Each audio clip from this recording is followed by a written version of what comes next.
आज राम पे चर्चा हो रही है, तो आप रामचंद्र जी के जीवन यात्रा को देखिए, उनके पूरे दर्शन को देखिए, किस प्रकार से जब वो अयोध्यापुरी से चलते हैं तो पहले निषाद, भील, वानर, शबरी, जो अलग अलग वर्ग के लोग मिलते हैं, उनके साथ में उनके कितने आत्मीय रिश्ते हैं, ऋषि मुनि, पूरी एक यात्रा है। तो वो तो दर्शाता है कि रामचंद्र जी का जो चरित्र है और जो हमारा सनातन धर्म है, वैदिक धर्म है, वो तो समावेशी सबको साथ लेके चलता है। वहां तो बड़े छोटे ऊंच नीच के लिए कहीं कोई जगह नहीं है। तो इसी प्रकार से उन शिक्षाओं को हम अपने जीवन में ढालना चाहिए। मैं सवाल का जवाब देना चाहता हूं विनीत गोयनका जी का। विनीत गोयनका जी ने कहा कि वे 10 लाख लोगों को नौकरियां मिल गई। साहब ने जुलाई का आंकड़ा रखा। मैं 2 बातें कहना चाहता हूं। एक तो नवंबर का आंकड़ा यह है कि ग्रामीण बेरोजगारी दर 10% को पार कर गई है, और दूसरा 1 करोड़ से अधिक नौकरियां ऐसी हैं जिनकी वैकेंसी खाली पड़ी है।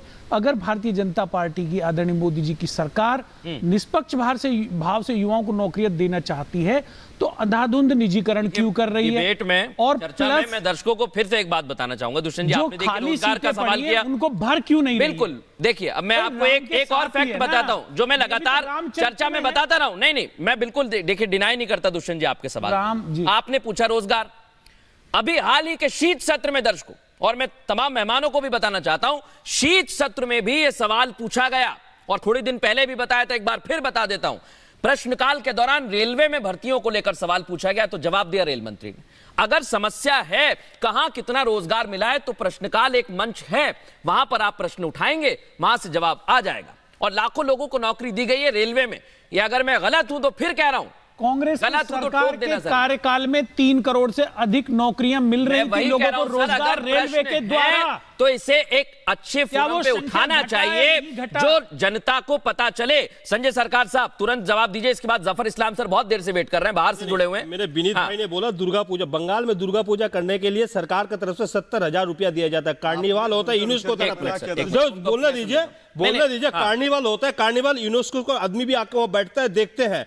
और आपको मालूम है मतलब जो कन्याश्री में यूनेस्को से उसको प्राइज भी मिला है बंगाल में। और बंगाल का आदमी बोलता है हरे कृष्ण हरे राम घरे घरे दीदी नाम, तो हरे कृष्ण हरे राम घर घर में दीदी का नाम, ठीक है। बंगाल का जनता बोलता दीदी ध्यान, दीदी ज्ञान, दीदी चिंता मुनि, दीदी छाड़ा हमें जाना मोदी आड़ा पोनी। अच्छा, रावण को वध करने के लिए पुरुषोत्तम भगवान राम जी भी दुर्गा माता का पूजा किया था, उसको अकल बोध पूजा बोला जाता था। किया कि नहीं है? नहीं, 9 दिन पूजा की, इसमें कोई दिक्कत नहीं। लेकिन अगर ये विनीत जी अगर बोल रहे हैं तो विनीत जी मैं समझता हूं पूरा दुर्गा माता और काली माता का खिलाफ बोलने वाला नहीं, है और हिंदुत्व को भी खिलाफ है। नहीं, पूरा बंगाल। एक मेरा सवाल सरकार साहब, एक मेरा सवाल, वो तस्वीर वापस ले आइए, वो हटाइए मत।